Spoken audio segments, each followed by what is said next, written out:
Salam, bugün anlayıram, amma danışa bilmirəm problemi üzrə müzakirə aparacağıq ki, bunu necə inkişaf elətdirə bilərik. Hər şeydən əvvəl onu demək istəyirəm ki, buraxılış dərslərimə və yaxud da ki, General English, hansı ki, danışığa daha çox fokuslandığımız dərslərimə qeyd olmaq istəyirsinizsə, ekranda görülən nömrə ilə əlaqə saxlaya bilərsiniz. Bugün bu problemanı yenə anlayıram, ancaq danışa bilmirəm problemasını aradan qaldırmaq üçün 4 dənə maraqlı bir strategiya deyəcəm. Amma ondan əvvəl 4 dənə maraqlı strategiyaya keçməmişdən əvvəl sizinlə bir kiçik söhbət eləmək istəyirəm. Bu belə bir sual var. Nəyi səhv edirik? Problem nədir? Ümumiyyətlə onu sizə deyim ki, videom əvvəlində də demədim. Mənim xaricdə çox təcrübələrim olub. Hal-hazırda misal üçün Amerikada yaşayıram. İngilis dilli bir ölkədir, bildiyiniz qədər. Deməli, bunun da əlavə olaraq mən bir ingilis dili müəllimiyəm, düzdürmü?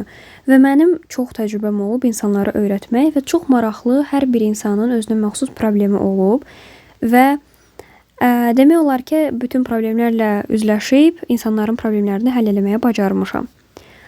Hər videoda, bu speaking videoları yəqin ki, ardı gələcək. Hər videoda biraz problemlərdən danışacağım.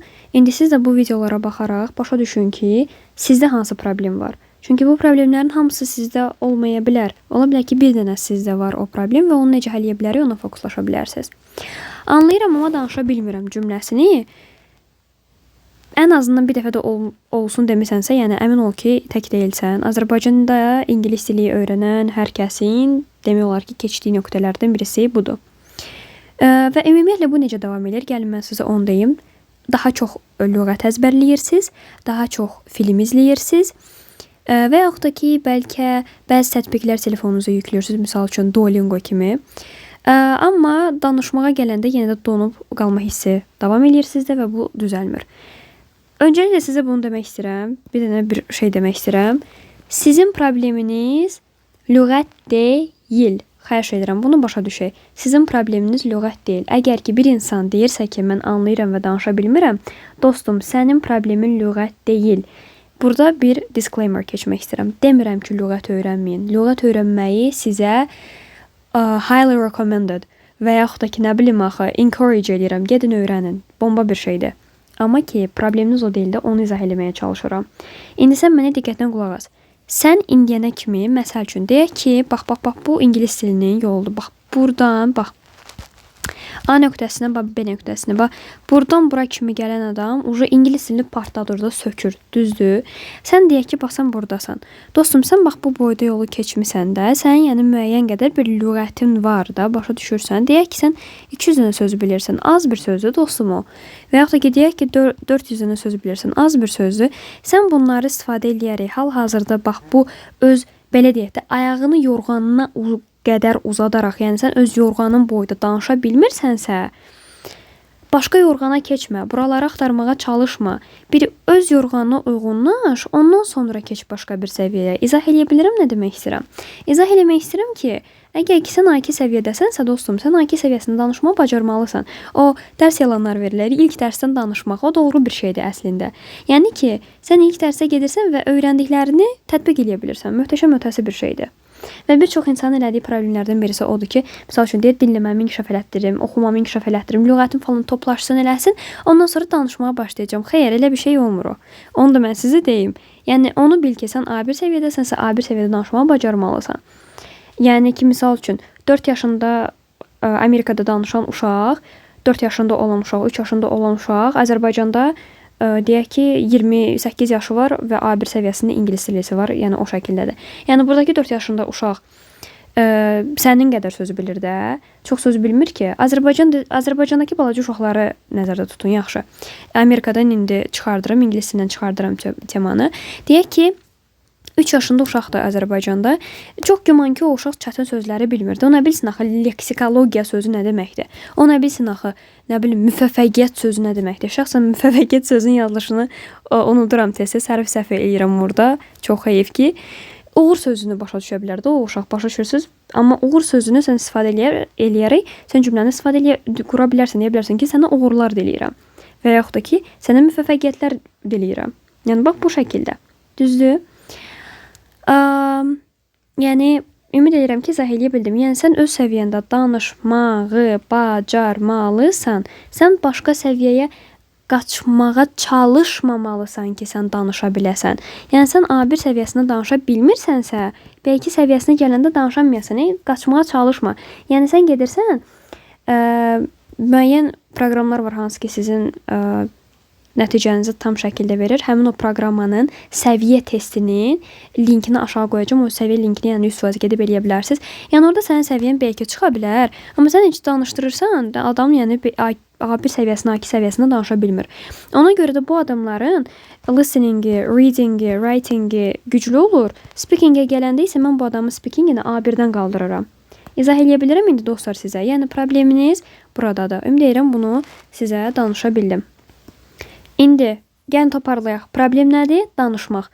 Həqiqətən danışmaq başqa bir bacarıqdır və danışmaq bacarığını yalnız və yalnız, bax altını çizə-çizə deyirəm, danışaraq düzəldə biləcəksiniz. Oxuyaraq, dinləyərək, əzbərləyərək inkişaf elətdirə bilməzsiniz. Yəni sizin qabağınızda gerçək olaraq, real olaraq qarşınızda birisi olarkən, qarşınızda birisi düşünərkən, qarşınızda birisi xəta eləyərkən və eyni şeyləri də siz edərkən bax bu dili öyrənirsiniz. Misal üçün həmişə nümunə verirəm tələbələrimə ki, bir insan fikirləşin, gitara çalmağı öyrənir. Bu olsun bizim gitaramız. Bu nə cür bir gitaradır? Nəysə, bu insan gitara çalmağı öyrənmək istəyir və bu gitara çalan birisini gedir YouTube-da izləyir və neynədi? İzlədi. Sonra neynədi? Gitara çalmaqla bağlı kitab oxuyur hal-hazırda. Sonra gitara çalmaqla barəsində yazır. Yəni yazır ki, mən gitara yazmaq istəyirəm. Manifestləyir hələ 3 saat. Çala bilərsən səncə? Xeyr, sən sadəcə olaraq bu gitaranı götürməlisən qucağına və başlamalısan tətbiqə bu şəkildə. Yəni sənin motton bu olmalıdır ki, sənin şüarın bu olmalıdır ki, danışmadan danışamazsan. Danışmadan danışa bilməzsən. Niyə bu şəkildə? Çox insanda bu adımı eləcənə ertələyir. Biraz daha hazırlanım, sonra danışaram. Amma həmin o hazır, bax, həmin bu hazır hissi əsasən gəlmir. Həmin bax bu hazır hissi bilsən nə zaman gəlir? Danışmadan, yəni sən speakingə başlamamışdan əvvəl yox, danışandan sonra yox, danışan momentin özündə gəlir bax bu hazırlıq hissi, dostum. Bu şəkildə. Yəni həmin bu momentdə də mənim speaking klublarım, General English dərslərim ərsəyə gəlir. Onlardan da yararlana bilərsiniz. Ümumiyyətlə mənim dərslərimin hər birində demək deyə bilərəm ki sizə, siz yarğılanmadan danışırsınız. Məncə düşünürəm ki əylənirik də, xətalar da eləyirsiniz, davam da eləyirsiniz, geri bildirim də alırsınız. Və dərsdən çıxandan sonra da deyirsiniz ki, hə, mən dərsdə həqiqətən danışdım və çıxdım. Bu şəkildə. Belə. İndi isə gəlin keçək həmin o 4 dənə dediyim strategiyaya. Görək bunlar nələrdir? Birincisi zehni tərcümədən qurtulmalısan. Bunun üçün 2 dənə sənə praktika deyə biləcəm. Labeling eləyəcəksən. Labeling nədir? Yəni hər bir şey etiketləyirsən. Məsəl üçün, sən ağac görəndə demə ağac. Denən tree bu şəkildə. Bu qədər. Və yaxud da 3 rəqəmini görəndə beyndə demə, 3 demə. Denən 3 bu şəkildə. Bu TH səsindən də danışacaq birazdan. Və yaxud da qapı görəndə demə qapı, denən door bu şəkildə. Və yaxud da ki su görəndə demə su, denən water bu şəkildə. Bu arada burada artıq biraz aksent teması da ortaya gəlir. Aksent olaraq əsasən 2 yerə bölünür. Əslində çoxdur, amma 2 yerə bölünür əsas olaraq. Amerikan və Britan. Bu haqda siz bu haqda da video düzəldərəm. Şərhlərə yazmanız kifayət edir. Yəni belə olanda artıq beyni tərcüməyə yox, labelingə gedir. Şəxsən, misal üçün mən ingiliscəni öyrənəndə son bir post paylaşmışıq. Yəni əlbəttə ki bu videonu bilməm nə zaman izləyirsiniz yox. Yəni bizim Instagramda belə bir postumuz var. Saçların stili. Misal üçün belə deyək. Aha, elə getdim Instagramdan SS elədim, gəldim. Instagramımızın da adını görürsüz burada. Follow eləməyinizi tövsiyə edirəm. Maraqlı postlar paylaşırıq məncə. Məsəl üçün bax belə bir saç olanda biz buna frizzy hair deyirik. Şəxsən mən bunu Azərbaycan dilindəsini bilmirəm. Niyə? Çünki mən bunu öyrənəndə mən bunu görmüşəm və mənə yadıma gəlir ki, danışan şəxs, danışdığım şəxs Azərbaycanlı deyildi. Və onunla ingiliscə danışırdıq. Onunla danışan momentdə öyrənmişdim. İngilis dilini öyrəndiyim dönəmlərdə o şəkildə öyrənmişdim ki, hə bu frizzy hair. Bunu nə bilim, süpürgə kimi saç deyə bilərik. Nə deyə bilərik biz buna? Yəni saç bir təhərdir də, başa düşürsüz? Yəni bax belə. Bunu bilmirəm. Tərcüməsinə gedib baxa bilərsiniz ki, yəni tərcüməsi necə gedər Azərbaycan dilinə. Şəxsən yəni mən frizzy deyəndə bu ağlımda canlanır və mən bunun tərcüməsini bilmirəm. Artıq beləliklə mən sözün özünü natural bir şəkildə öyrənmiş oluram və beynimdə 3 saat onu tərcümə etmək ehtiyacı duymuram. Və beləliklə yavaş-yavaş beyninizdə o tərcümə gedir ki, mən bu sözü cümlənin harasına qoyum və s. Self-talk isə, yəni öz-özünüzə danışırsınız, rutinlərinizi bəsit şəkildə danışmağa çalışın özünüzə. Qarmaşıq şəkildə deyil, bildiyiniz ən bəsit formalarda danışın. Axıcılıq ritminiz buradan başlayacaq. Yəni asan cümlələrdən başlayacaq. Yəni durub, yəni orada bilmirəm də, yəni fəlsəfi cümlələr quraraq su içirsiniz də alt tarafı. Yəni deyin ki, su içirəm. Durub day deməyin, yəni nə bilim axı bu qədər dolu bir stəkanda başıma doğru suyu uzadıram. Yəni elə yoxdur, normal şəkildə ki, su içirəm. Bu şəkildədir, bitdi. Özünü niyə incidirsən o qədər? Bu məncə birinci hissədə demək istədiyim bunları. İkinci, məncə ən sevdiyim yer mənim buradır. Məncə yox, üçüncü hissə mənim ən sevdiyimdir. Nəysə. İkincisində deyirik ki, söz əzbərləməyin, qəlib öyrənin. Çox sevirəm bunu deməyi. Lexical chunks öyrənin sizə deyəcəm. İndi gəlin bunları açıqlayaq. Deyirik ki, lexical chunks öyrənin və bunlar nə deməkdir? Gəl bu haqda sənə danışaq. Bax, birincisini yazmışam ki, collocations öyrənin. Collocations nə deməkdir? Yəni ki, bir-biri ilə təbii şəkildə istifadə olunan söz birləşmələri bu şəkildə deyək. Misal üçün deyirəm.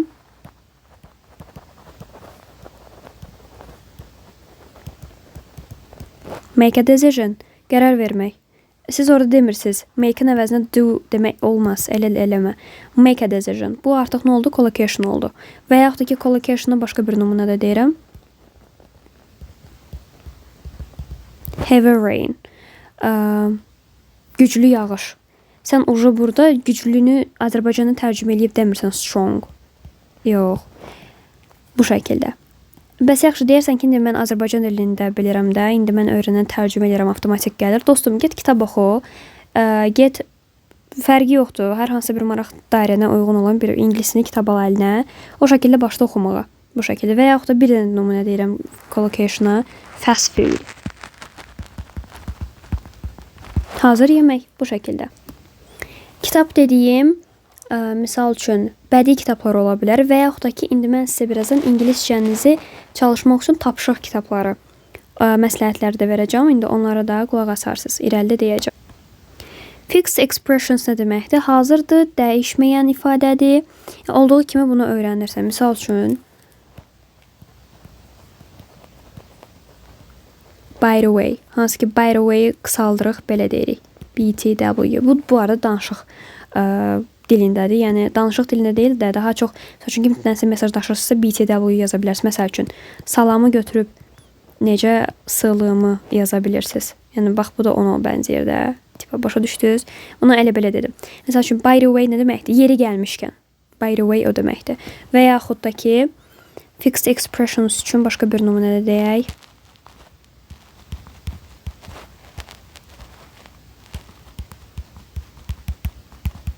As soon as possible. Mümkün qədər tez. Yəni, bu artıq sənin nə oldu? Fixed expression'ın oldu. Daha sonra gələk sənin üçün idiom üçün nümunə deyək. Yəni, bu idiomlar sizin üçün deyimlərdir. Yəni, sözbəsöz mənası yoxdur. Məcaz mənasına istifadə olunur. Məsəl üçün.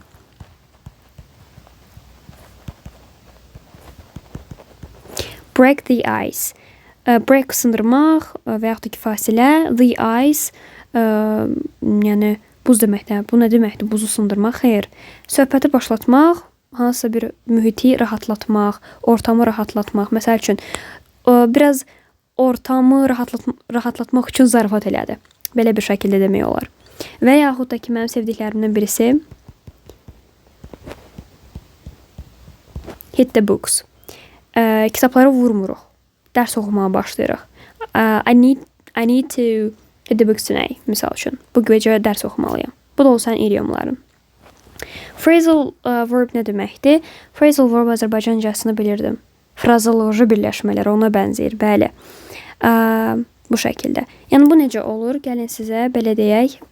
Bunun düzəlməsi belə olur. Verbin üstünə preposition gəlir. Yəni, feilin yanında, feilin qabağında söz önü gəlir və yaxud da ki, feilin qabağında adverb. Yəni ki, feilin qabağında zərf gəlir və bir phrasal verb əmələ gəlir. Buna bir nümunə də deyək. Misal üçün, give up, təslim olmaq və yaxud da ki, nə bilim, türklər deyir, pes etmək. Həmin o məna give up-dır. Və yaxud da look after. Look, baxmaq və yaxud da ki, görünüş, görünmək, görünüş yox, görünmək mənasını verir. Görünüş appearance sözüdür. After isə sonra deməkdir. Yəni, baxmaq sonra yox, qayğısına qalmaq deməkdir. Misal üçün, kimsə xəstələnib ona baxırsan. Və yaxud da ki, mama işə gedib qardaşına baxırsan. Və yaxud da ki, mama işinə gedib bacına baxırsan evdə. Bu şəkildə. She looks after her brother. Bu şəkildə də ola bilər. Belə. Ümid edirəm, bunları izah eləyə bildim. Bir qərar verdim, video çox uzun olacaqdı. Ona görə kitab tövsiyələrimi bu videonun açıqlama hissəsində paylaşacağım. Hətta məni Telegramdan da izləyə bilərsiniz. Telegramın da linkini bu videonun açıqlama hissəsində görəcəksiniz. Oralarda da həmin bu kitabların PDF-lərini paylaşa bilirəm. Əgər ki, paylaşmışamsa, nə gözəl, gedin oradan yararlanın. Yəni, bunları bu şəkildə öyrənsəniz, misal üçün, make a decision. Yəni, day 3 saat fikirləşmirsən ki, mən bir qərar eləmişəm də, qərar vermişəm. Qərar vermək, aha, to give a decision. Görürsən, tərcümə eləyəndə çox mənasız olur. Vermək sözü give daxı. Görürsən necə mənasız. Amma sən uca belə öyrənəndə, uca sən bunu fikirləşmirsən. So, make a decision. Hazırdır, bitdi. I made a decision. Bitdi, mən qərar verdim. Qutardı. I made a decision tonight. Bu gecə bir qərar verdim. I made a decision I'm gonna go to the market, misal üçün, məsələn, mağazaya gedəcəm. Bugün qərar vermişəm, sabah mağazaya gedəcəm. Market bu arada, market necə bir yerdir? Instagramda paylaşarım, storylərdə paylaşarım ki, market necə bir yerdir. Instagramda mən storylərdən izləyərsiniz. Market bildiyimiz market deyil Amerikada. Nəysə, ümid edirəm bu nətər deyim. Bu hissələri ümid edirəm izah eləyə bildim. Aha. Fonetik fərqindəliyin olmalıdır. Öyrənən Azərbaycan profili. Bu nə deməkdir? Azərbaycan dilində bax bu yoxdur, bax bu yoxdur, bu da yoxdur. Bu biraz var məncə, indi izah eləyəcəm, görəcəksiniz. Bax bu TH, bu TH-in, W-nun falan deyilişlərini öyrənin. Bu da sizə maraqlıdırsa, bunun üçün də ayrıca bir video çəkə bilərəm. Uzun bir temadır. Sadəcə olaraq kommentlərdə deməyiniz kifayət eləyir. Yəni bax bunların deyilişlərini yaxşıca öyrənməlisiniz. Hardan? Cambridge və yaxud da ki Longman IPA-dən öyrənə bilərsiniz. Hətta bunlar üçün mən sizə Cambridge Dictionary-nin, mən çox sevirəm onu, linkini bu videonun açıqlama hissəsində qoyacağam və siz onu başa düşməlisiniz ki, dillər iki yerə bölünür. Stress-timed languages and also syllable-timed languages. Bu şəkildə dillər iki yerə bölünür. Bunlar nə deməkdir? Sən bunu başa düşməlisən ki, stress-timed, məsəl üçün, ingilis dili, rus dili, alman dili, bunların hər biri stress-timed languages kateqoriyasına daxil olur. Yəni, vurğulu sözlərdir. Amma syllable-timed languages, misal üçün, Azərbaycan dili, türk dili, ispan dili, əmin deyiləm bu ispandımı yoxsa ispandımı, indi Azərbaycan necə doğru yazılır, əmin deyiləm. Siz mən başa düşdünüz də. Spanish. Bax, o dil bura daxildir. Bu şəkildə. Bu nə deməkdir? Gəlin indi bunu da sizə izah edeyim. Syllable-timed languages deyəndə, məsəl üçün deyirsən ki, məsələn, ispan dilində belə danışırıq. Burada belə burada da var. Bax bu syllable timed languages-dir. Stress timed languages bilirsiniz nə deməkdir? Bəlkə bunu biraz yuxarı fırladaq. Stress timed languages isə bilirsiniz nə formatda olur? Məsəl üçün I want go to the store. Davay indi store sözünü ayır. Məsələn, deyirəm market elə. Market. Sən bunu market deyirsən də Azərbaycan dilində. İndi sən buna de, store eləyə bilmirsən. Alınmır. Və yaxud da ki, burada köməkçi hissələr var. To, go, the. Bunları sən necə eləyə bilərsən? Bax, bu hara, bu hara. Görürsən arada necə bir fərq var. Yəni, sən başa düşməlisən ki, ingilis dili stress timed languages kateqoriyasına daxildir. Və ona uyğun şəkildə sən getməlisən. Bir də fonetik fərqindəliyə aid başqa bir şey də deməliyəm. Sən başqa hansı səslənməni bilməlisən? Şuanı bilməlisən. Şuanın səslənişini bilməlisən. Şua ə, ı arası bir səsdir. Bu haqda da istəyirsinizsə, bu artıq tələffüz dərslərinə girir. Yəni bax burada TH, W, NG and also şua dərsləri dediyim bir videolarda sizin üçün hazırlayaram. Bu şəkildə. Əlavə olaraq da bunları çalışmağınız üçün mən sizə kömək edirəm shadowing eləməyi. Shadowing. Yəni ki, kölgələmə. Burada qəşəng yazmadım. Qoy bir dəfə də qəşəng yazım. Shadowing. Yəni ki, kölgələmə. Nə edirsiniz? Məsələn, YouTube açırsan, Netflix açırsan, bir dənə cümlə eşidirsən, o dayandırırsan, həmin o cümləni təkrarlayırsan. Cümlədəki vurğuları tapırsan, stressləri tapırsan, güclü deyilən sözləri tapırsan, şua çalışırsan, TH-ləri çalışırsan, məşq eləyirsən, bu şəkildə. Ritmi tutursan və onları təqlid edirsən shadowing eləyəndə. İstəsəniz bu haqda da ətraflı video çəkərəm. Burada danışdığım bir çox şeylərin içərisindən başqa şeylər çıxır. Maraqlıdırsa yazın, çəkin videoları. Ən sonuncusu isə asandır. Süni intellektlə danış. Asan görünür. Prosta yəni belədir məsləhət. Ayrı bir şey izah edilməyəcək burada. Talkpal, onunla danışa bilərsiniz. Rol eləyə bilərsiniz. Debatlar eləyə bilərsiniz. Also speak and also practical. Adları necə yazılırsa, yəni o şəkildə də burada necə yazmışamsa. Bax burada talk, bax bu punu yekə yazmışam. Bax beləcə yazılır. Bitişik. Sonra Elsa hərflərin hamısı böyük. Speak bu şəkildə. Practical bu şəkildə. Necə yazmışamsa o şəkildə də spell eləyirsiniz. Və bunları tapılırsınız, endirirsiniz. Hətta ChatGPT-də istifadə eləmək olar. Niyə də olmasın. Bu şəkildə. Bunun adını deyəsən belə yazırıq. Bu şəkildə istifadə edə bilərsiniz. Bu qədər. Ümid edirəm faydalı oldu. Faydalı oldusa, videonu bəyəndinizsə bəyənməyi, nə bilim, kommentləriniz falan varsa, istəyiniz, tənqidiniz, hansı bir etirazınız, nə bilim axı, nəsə varsa kommentlərdə də yazın, özünüz bilirsiniz. Abunə olmağı da unutmayın, özünüzə çox yaxşı baxın. Nə kimi ehtiyaclar varsa deyin, o haqda da videolar sizin üçün çəkim. Belə, sağ olun, özünüzə yaxşı baxın. Hətta istəsəniz full ingiliscə danışdığım videoları da çəkərəm. Mütləq gəlməlidir elə videolar. Belə, sağ olun.